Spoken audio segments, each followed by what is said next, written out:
Hello and welcome to Simply Joy by Kristen. I'm Kristen and I am so glad you are here.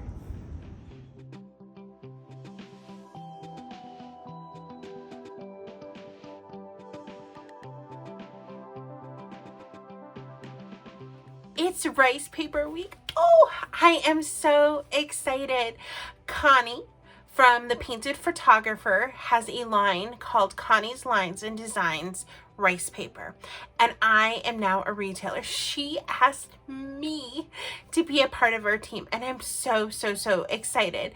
And so this week I created some projects from one of her new papers. I am working on my display for my booth, and I cannot wait to take you along. Oh, and I went thrifting, so it's been a really fun week.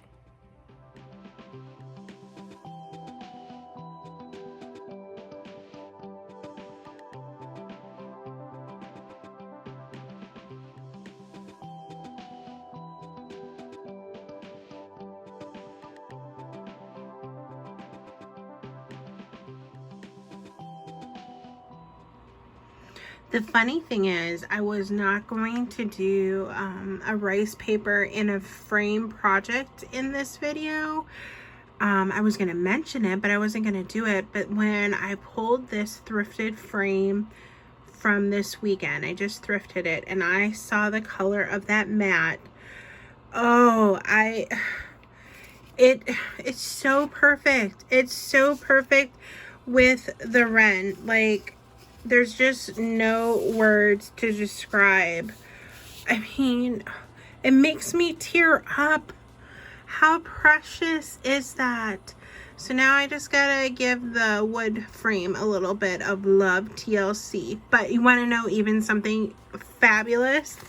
So this was the image that was in there, and they totally DIY'd, because look, it's like a little note card. Like, it even has the thing on the back. So I love that their first story, the first story of this frame, was a DIY project, and now I'm going to give it a second story. How sweet is this?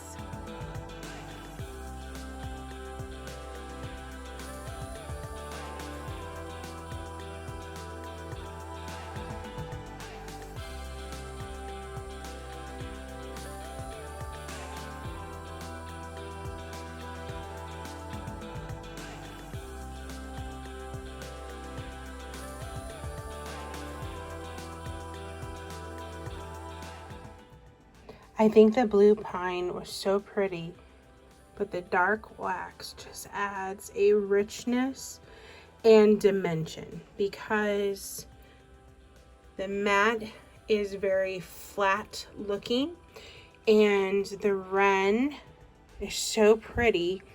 I felt like one of them needed a little bit more depth to really show off the Wren.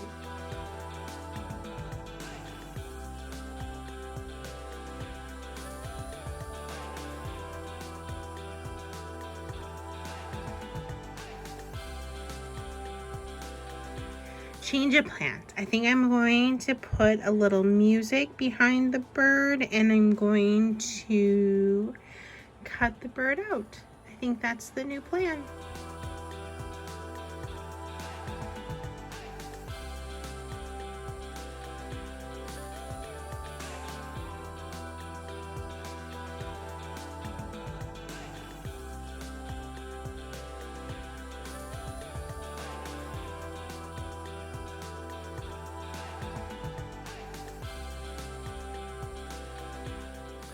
I think one of my very favorite things with using paper, especially decoupage and rice paper, in this case I'm using rice paper, is that you don't have to use it the way that it comes. You can change it, and so that's what I did with this one. The blue background was beautiful, but it didn't work with the project that I was creating, because I knew I wanted to pair it with this basket. I know. Oh, like, seriously, that is so cute. And so I cut it out, and that's what you can do. You can choose how to use the paper. Her artwork is stunning, so whatever you do, it's going to complement your project.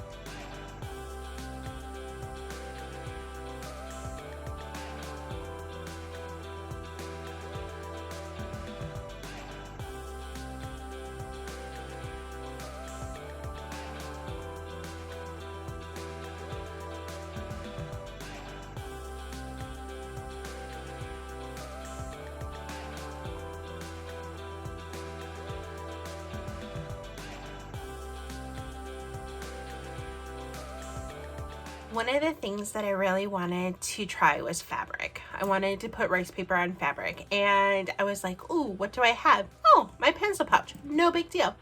And so that's what I'm trying it on, and I didn't think it through because it's going to the booth as a sample, and now all my stuff is in a Ziploc bag. But yeah, that's okay. I'll just go get another one.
How fun was that? I took one piece of rice paper that values at $5, and I created 3 adorable projects. Like, I love it in the frame.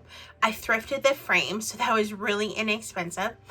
Love it with the basket. Basket was also thrifted. I did pay a little bit more for that, but oh, it was such a cool basket. And then my canvas, like the pencil pouch, I want to keep it, but it's going to the booth as a sample, so I better go make myself another one. Which one is your favorite? I don't know. I kind of want to keep it all. I actually texted my friend after I made them and said, I want them all, but they have to go to the booth. They're my samples. But I hope this encourages you that this piece of paper, this beautiful rice paper that Connie hand paints. So you're talking that you have art at that kind of price that you get to create and upcycle and DIY with. Like, how cool is that? Yeah, so I'm so excited. So in the videos to come, you most likely are going to see rice paper a lot, because I chose, I think, like 9 or 10 papers in the first batch that I was just going to play with. So, and I've only used one. So stay tuned for more. Wait, there's more. That used to be a line in my classroom. To the point that I just made fun of it and had a slide that just said, oh wait, that's more, because the students were used to the layering of the problems. So, oh wait, there's more. So here we go. This week, I also got to learn how to paint a church from Connie. So yeah, it's been such a fun week. Like, they're in my booth. I'm making stuff for a display. Oh, stay tuned. I'm going to show you some things from the booth that I did. And then let's see. Yeah, so it's in my booth, display. I learned how to paint from her, and I'm doing it, or I did a Facebook Live and a YouTube video. Like, this has been just a fabulous week, all centered around Connie's beautiful, beautiful paper.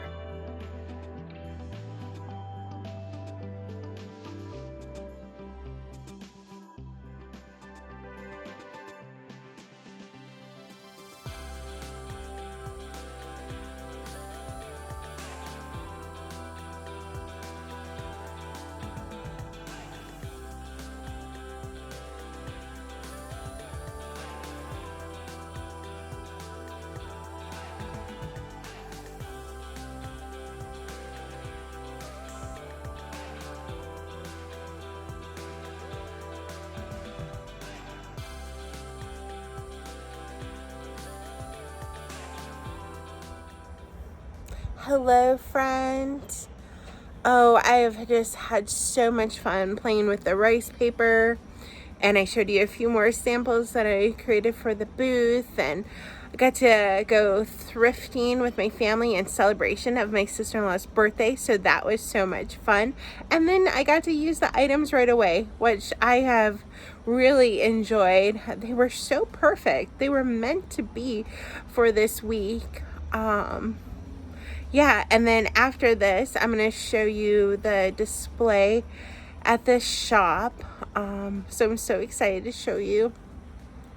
It wasn't my original plan. My original plan was a little bit more elaborate, and I realized in this season right now I have that huge craft show in the middle of September, and I am going to be in Wisconsin for October, and then our shop has a big event middle of October, that it just wasn't doable. It wasn't feasible. Have you ever been in that situation where you want to do something, you have a dream, you have a plan, and it's going to be beautiful, but you don't have time for it? And one of the other booths in my shop was selling this cute little adorable drawer. You saw a little snippet of it at the very beginning of this video, and I was like, oh, that's going to be perfect for my craft room. But guess what? It's in the booth, because you know what? It's going to hold the rice paper, and I am so excited. I love how I was blessed to see it, and then the vision of how I could make my rice paper display work in a more manageable way. I think sometimes we always think that bigger is better, and you know what? Sometimes it is. But in this case, I am so excited. Like, I was able to pivot and find a new dream that was more manageable. And it's really just been on my mind and heart, especially the last few weeks, of the must versus the sprinkles. What are the musts that you have to do? Because sometimes we have so much going on that we have to prioritize, and that's sometimes really, really hard, because the things you want to do aren't always the things that are at the top of the list, right? I'm guilty. But I have really been trying to focus on what has to get done. And then if I get other things done, that's just sprinkles. That's just extras. And, you know, those extras are good things too. And they're things of course I want to get done, but you only have so much time in the day. And this display really has helped me see the must versus the sprinkles. So I hope that this encourages you, that you can make things that are beautiful, but you can also shift that it's maybe not that huge big plan you had originally, and that's okay. And that's okay. I hope you have a wonderful, wonderful day. Thanks for stopping in, and remember, I have the little sneak peeks, so enjoy.